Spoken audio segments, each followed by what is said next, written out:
Assalamualaikum warahmatullahi wabarakatuh. Perkenalkan, nama saya Reza Davita Mila Vera dengan NIM 21103040198. Di sini saya akan menjelaskan mengenai peraturan perusahaan dan perjanjian bersama.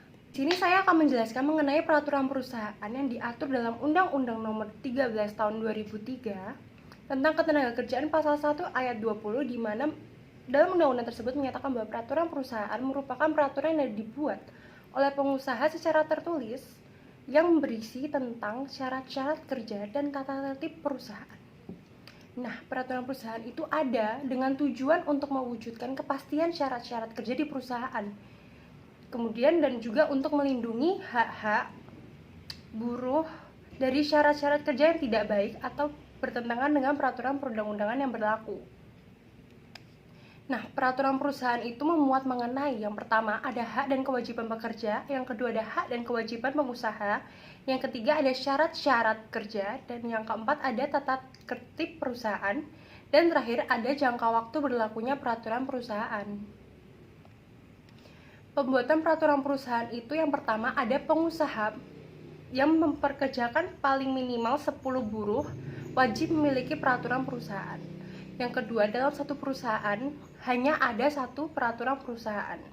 Kemudian berdasarkan Peraturan Menteri Ketenagakerjaan Nomor 28 Tahun 2014, bahwa pengesahan peraturan perusahaan dilakukan oleh A.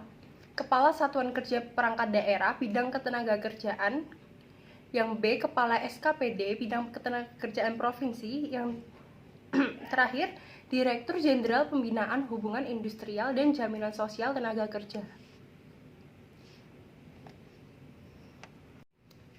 Baik, di sini saya kemudian akan menjelaskan mengenai perjanjian kerja bersama yang berdasarkan pada pasal 1 angka 21 Undang-Undang Nomor 13 Tahun 2003 tentang Ketenagakerjaan, di mana dalam undang-undang tersebut dijelaskan bahwa perjanjian kerja bersama merupakan hasil dari perundingan yang terjadi antara serikat buruh dengan serikat buruh yang tercatat pada instansi yang bertanggung jawab di bidang ketenagakerjaan dengan pengusaha, beberapa pengusaha, atau sekumpulan pengusaha yang memuat syarat-syarat kerja, hak dan kewajiban kedua belah pihak. Kemudian, perjanjian kerja bersama itu memiliki syarat yang diatur dalam pasal 116 Undang-Undang Nomor 13 Tahun 2003 yang pertama adalah perjanjian kerja bersama dibuat oleh serikat pekerja atau serikat buruh atau beberapa serikat pekerja atau serikat buruh yang tercatat dalam instansi yang bertanggung jawab di bidang ketenagakerjaan dengan pengusaha atau beberapa pengusaha. Yang kedua, perjanjian kerja bersama itu wajib disusun berdasarkan musyawarah. Yang ketiga, perjanjian kerja bersama itu harus ditulis dengan huruf Latin dan ditulis dalam bahasa Indonesia. Yang keempat, apabila perjanjian kerja bersama tidak ditulis dalam bahasa Indonesia, maka perjanjian kerja bersama tersebut harus diterjemahkan ke dalam bahasa Indonesia oleh penerjemah tersumpah dan terjemahan tersebut dianggap sudah memenuhi ketentuan. Kemudian, dalam pembuatan perjanjian kerja bersama, tercantum secara tegas tentang hak dan kewajiban para pihak, baik dari pihak pengusaha maupun dari pihak pekerja. Sebagaimana yang tercantum dalam pasal 126 Undang-Undang Nomor 13 Tahun 2003 tentang Ketenagakerjaan. Yang pertama, pengusaha, serikat pekerja atau serikat buruh melaksanakan ketentuan yang ada di dalam peraturan perjanjian kerja bersama. Kemudian pengusaha dan serikat pekerja atau serikat buruh wajib memberitahukan isi dari perjanjian kerja bersama atau perubahannya kepada seluruh pekerja. Kemudian dalam KUH Per juga diatur kewajiban buruh sebagaimana dimuat dalam pasal 1603, 1603A, 1603B, dan 1603C, yang pada intinya adalah yang pertama, buruh wajib melakukan pekerjaan yang dijanjikan menurut kemampuannya dengan sebaik-baiknya. Kemudian, buruh wajib melakukan sendiri pekerjaannya hanya dengan izin majikannya ia dapat menyuruh orang lain untuk menggantikannya. Kemudian, buruh wajib menaati peraturan yang ada dan telah disepakati oleh bersama.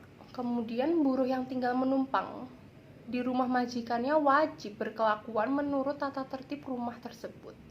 Kemudian, peraturan perusahaan dan perjanjian kerja bersama itu memiliki persamaan, Yang pertama tentang kewajibannya. Peraturan perusahaan itu wajib bagi pengusaha yang memiliki minimal 10 pekerja untuk memiliki peraturan perusahaan. Sedangkan perjanjian kerja bersama wajib bagi perusahaan yang sudah ada serikat pekerja atau serikat buruh yang sudah tercatat. Kemudian untuk legalitasnya, peraturan perusahaan itu disahkan oleh menteri atau pejabat yang ditunjuk. Sedangkan perjanjian kerja bersama itu didaftarkan oleh instansi yang bertanggung jawab di bidang ketenagakerjaan. Kemudian, kekuatan mengikat. Peraturan perusahaan itu mengikat pekerja dan pengusaha setelah disahkan oleh kepala instansi yang bertanggung jawab di bidang ketenagakerjaan. Sedangkan perjanjian kerja bersama itu setelah ditandatangani oleh kedua pihak. Kemudian, untuk jumlahnya, peraturan perusahaan itu hanya ada satu di setiap perusahaan. Begitu pula dengan perjanjian kerja bersama yang hanya ada satu setiap perusahaan. Kemudian, untuk masa berlakunya, peraturan perusahaan dan perjanjian kerja bersama sama-sama berlaku paling lama 2 tahun.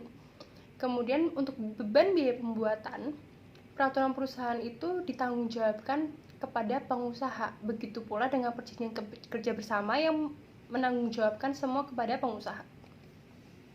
Kemudian terdapat perbedaan peraturan perusahaan dengan perjanjian kerja bersama. Yang pertama, tentang pembuatnya. Untuk peraturan perusahaan itu hanya pihak pengusaha yang membuat. Sedangkan perjanjian kerja bersama itu dibuat berdasarkan hasil rundingan antara kedua belah pihak. Kemudian, untuk peraturan perusahaan itu tidak ada perundingan sama sekali. Sedangkan perjanjian kerja bersama itu paling banyak 9 orang untuk masing-masing pihak. Kemudian untuk asas kesepakatan, peraturan perusahaan itu tidak ada, hanya pengusaha yang perlu memperhatikan saran dan pertimbangan dari wakil pekerja. Sedangkan perjanjian kerja bersama itu ada kesepakatan karena dilalui oleh proses perundingan. Kemudian jika telah berakhir masa berlakunya, maka peraturan perusahaan itu wajib memperbarui atau ditingkatkan statusnya menjadi PKB. Sedangkan perjanjian kerja bersama itu terus disempurnakan sesuai dengan perkembangan situasi dan tidak boleh diganti menjadi peraturan perusahaan. Untuk peraturan perusahaan itu tidak boleh diperpanjang, hanya harus diperbaharui. Sedangkan perjanjian kerja bersama dapat diperpanjang 1 tahun lagi, kemudian diperbaharui. Kemudian terdapat permasalahan dalam peraturan perusahaan. Yang pertama itu ada eksistensi peraturan perusahaan yang menuai pro kontra, terutama di kalangan pekerja, karena seringkali dibuat dengan tidak mempertimbangkan suara buruh atau pekerja di dalamnya. Lantaran peraturan ini bersifat sepihak. Kemudian penyusunan peraturan perusahaan itu harus memperhatikan saran dan pertimbangan wakil kerja, akan tetapi saran dan pertimbangan tersebut tidak bersifat wajib, sehingga dalam praktiknya seringkali pengusaha membuat peraturan perusahaan secara sepihak tanpa memperhatikan saran dan suara dari pekerja. Permasalahan dalam perjanjian kerja bersama itu, yang pertama adalah dalam proses perundingan pembuatan perjanjian kerja bersama, tidak selamanya ditemukan kata sepakat antara pekerja dan pengusaha.